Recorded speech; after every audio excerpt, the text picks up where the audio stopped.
ويل كان ما وحارك أنا أصور ديق له ما سأل الدليل مس سأل واحد دليل نبو قال ساقر وقوي بقال لاندير نفتي على كل ده قال في الدرة درش قال من تيو مري سوما دنتي هذا انت كو ماله إنا لله وإنا إليه راجعون أرونا والله هو قال إنا لله وأنا سيبنا لكن عشان بيتكون ونسا وأنا horta ma ogtiin dadkan Soomaalidan hawiyahana arkaysiin maanta hirkay ku seexanayaan reer habar gidir baynu nahay waxay magaca u keenay fiiriya oo god u galay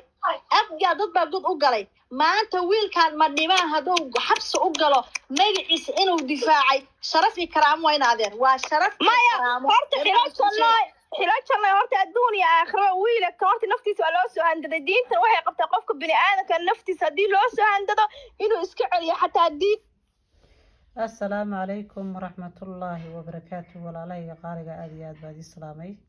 صباح وناكسن ما أنت وحينين وذا فيديو ويلل شليتو سكو دقالي دالك جرمالكا إلهي بانيكو يقولي كده حيي إياغا مقرانينو قبيل بالي اسكو دلي مسا وجي وحكرا لي اسكو دلي ماركا إن لله وإن إليه راجعون هذا قف كل أنت يدي وقراوع هنا إلهي وبوغديو إلهي يعني وضمدني وحلود ما يعني وحفظود ما هانه إلهي ويل كان dadku wax u geystay oo boogadayo asagana xabsiga Allah ka badbaadiyo yani insha Allah waxa kale oo video soo duubay oo aan rabaa inaan idin sheego Soomaaliyeey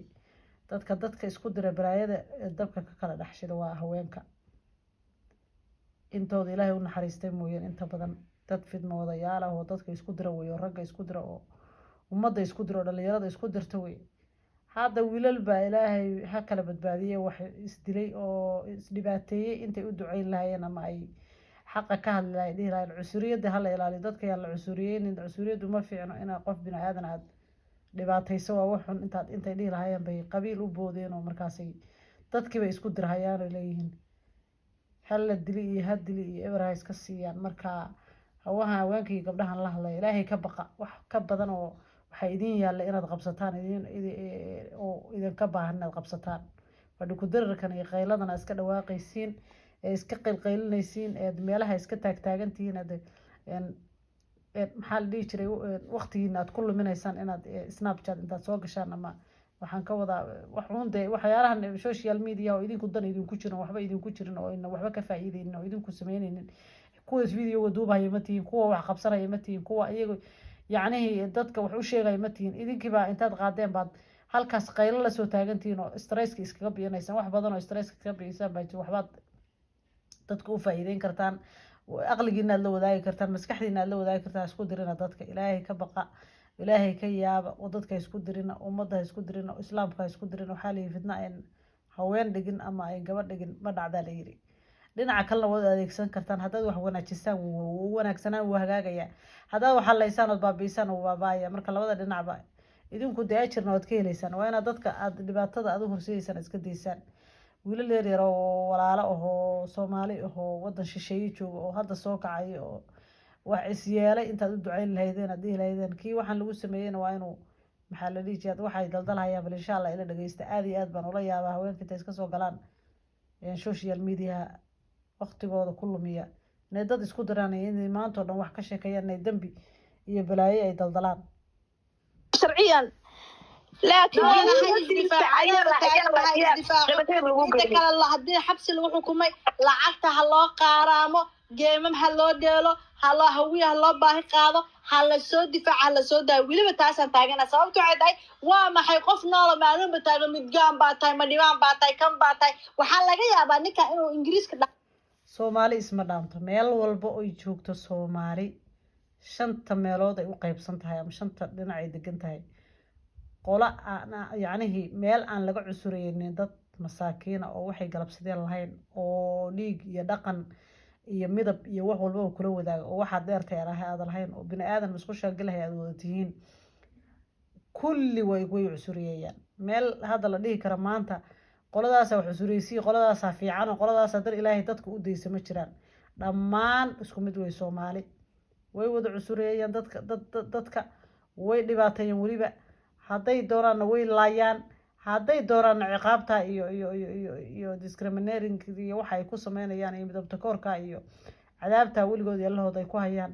bay ku wadaan marka meel isdhaanta ma jirto meel ma aragtay maanta loo leeyahay waa loo ceersanayo Soomaali baa isdhaantay iyo waxa horta maba jirtaba oo ilaahay oo dadkan ummadan u naxariista mooyeen ma aragno marka insha Allah dadkaas ku direysaan joojiya haweenkan waan la yaabay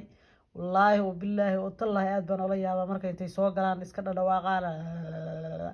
halkan ay soo qabsan war waxay dantiina idinku jirto ka sheekeeya waxay dantiina idinku jirto oo aakhiradiina u fiican oo adduunkana u fiican dadkaas ku direysaan iska daaya laba gabdhood ba social media isku qabsanay waa la kala safanaysaan waxaa laga yaabaa inaan midna idin aqoonin oo idin garanaynin laakiin stresskii baa halkaa idin ka soo galay wax badan baad qabsan kartaan wax badan baad samayn kartaa idinkaa wax u faa'iideyn kara dadka qofka waxaa laga yaabaa aad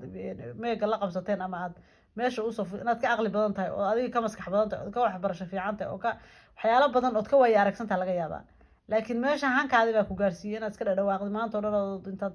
daaqad dad kale leeyihiin soo qabsatid maanta oo dhaqayl qaylisid intaad dadka wax u tari lahayd ee dadka caawin lahayd ee adiga maskax keeni lahayd ee isagaa tahay qofkan wareersan xitaa adiga aad yacnihii aad maskaxdiisa bedeli lahayd ee dhihi lahayd bal insha allah aan ku socono bal haweenkan dhageysta waxaan ku geystay dhibkan I don't know something aan u maleyn waa wadankee way habaryare wadankee way asaga hadda kol marka ugu dambeysay isaga Ingiriisku la jooga xaaskiisa hadduu Ingiriisku ku geystana Ingiriiskana waa qasab micnaha hadii xabsi loo dira xataa loo yaraa ka badan waxa ka badan marka xuquuqda dadka la wada kacayo madaanka ay jooga xataa Ingiriis kulli waa la kacaweyn sheegay in xaq daro lagu haysto maamado qabiil la haysto dadkan maya horta waxa way ma taqaanaa in waxa way loo fiican loo qabto wiilkan maxaa keena horta waxa way dilka maxaa keena in naftiisa la soo handadaye waa dhageyso nin raga waa dhageyso ooyna dhageyso weligaa waxaa tahay ku faan maanta laakiin guul wallahi guul aka guul sax inay ciilaanaydo nolosha ugu ciilaan dhiigan mujidin Allah akbar xabsi isku diyaar oo muuqaalkeeda ku macsalaamin lahayd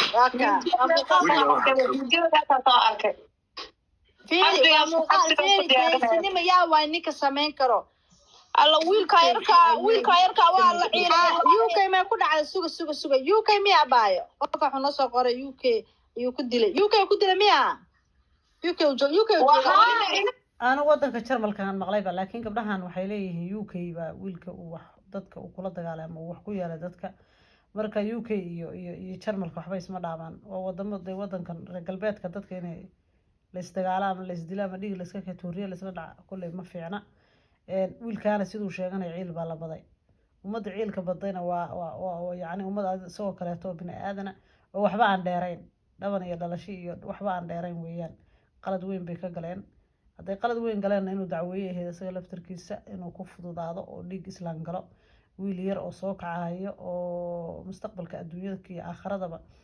هذا أنا كوما في عنا قف بني آدم يسكت الشو هذه اللي صومها يهرت وباب كلا أو أنت اللي صومها واستفاعه يقف كبني آدم كنفط هذه مالك هذه عرض هذه وشرفت هذا إنها تكون دجالة وحكود الشو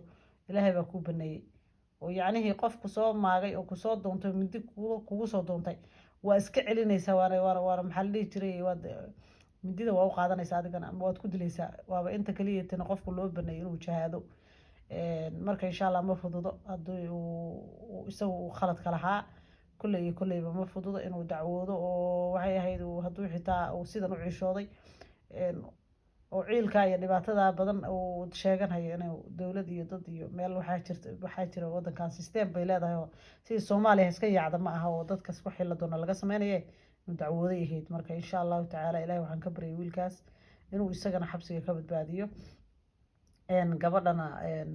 wiilasha kale tan inuu Ilaahay u boogadiyo haduu de wax dhinteena Ilaahay u naxariisto anoo ku farximayna sidoodan oo kale oo dhiimayno bagu u dilay iyo baga loo dilay Allah waxaan ka baryaynaa inuu dhalinyarada yararka isku fududaatay ee walaalaha Soomaalida ah mar walba maalin walba ay dhacdaa cadaalad darradaas waxaan fiima maalin shalay ka hadlayay oo aan gabadha miskiinta yarta ee soo kacisay reerka u soo kacisay ubaxayd soo kacisay waxba yeelin dadna dhibaateyn intii dulmiga loo geystay hadana hooyadii reerkooda la sii handadaya la sii dhibaateynayo marka dhibaatada adduunka iyo meel walba ay ka dhacdaa marka Soomaaliba Ilaahay u naxariistay ilaahay u naxariis cusurinimo iyo dhibaato waa isku soo geysatay oo way soo dhibaataysay walaalahayga qaaliga ah oo dadka isku dirina iska daaya diritaanka iyo dadka isku diraysaan taasaan anigu maanta kasoo duubay oo maaragtay wiilashan inaan kasoo hadlo waaba rabay haddana inaan nima haweenka ay dadka isku dirhayaan iska daayaan insha allah biidnillahi alkariim iyo waxaan iyo enerjigan iyo qayladan iyo waxaan dhibaatadan ay ka sameynayaan inay meelahan ay soo fuulfuulhayaan ama meelahan ay maxaan ka wadaa snapchatka ama kan kaleete maxaa la dhahaa tiktokan iyo waxaan lagala wada dhawaaqo dee shaqo la-aan hadday ku hayso shaqo badan baad qaban kartaa qabo oo adduunka wax usoo qabo dadkan xataa isdilaya wax usoo kordhi insha allah biidnillahi alkariim walaalahayga qaaliga ah videoga sii shargareeya hadduu ilaaha yiraahdo haweenka qaylqaylinaya wax yar baa idinku sii deyni asalaamu calaykum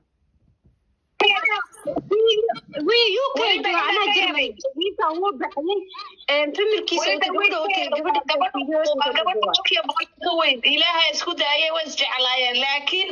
isagaaba ilata ka yar sallallahu alayhi wasallam nabigeena waa khadiija way ka yar laakiin dadka Soomaalidu jacaylka dadka kuma respect gareeyaan waa xawayaan qabiil iyo balaayo qashin bas awla daba socdaan dadka xilaajan ay mala caday ninka armu nool yahay ninka yaa baayo ninka armu nool yahay ninka armu soo dhimaamay ma nool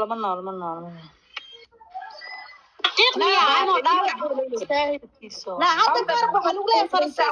فرنسيسك دغيستا فرنسيسك باريس نين ما ديبانا نين عايي من ديبو قاطع علاشو كسو خاري بنانka u soo dhigay marka la qaadana maxkamad la geeyana wuxuu ruwaay aniga maalmo wadankiina cusurnimada waa maxay buu dhahay oo ma dhibaan midgaan baa taa waa lagu yeesay dameer baa taa muxuu ilaa leeyahay caloosha lagu celiyo ka leexaa lagu Faransiiska marka wadanka Faransiiska uu ka fiicay wadamada Yurub ah sababtu waxay tahay Faransiiska wuxuu yaqaan xaq bini'aadanimadu yaqaan wadamada kala mid ma aha ma ogdiino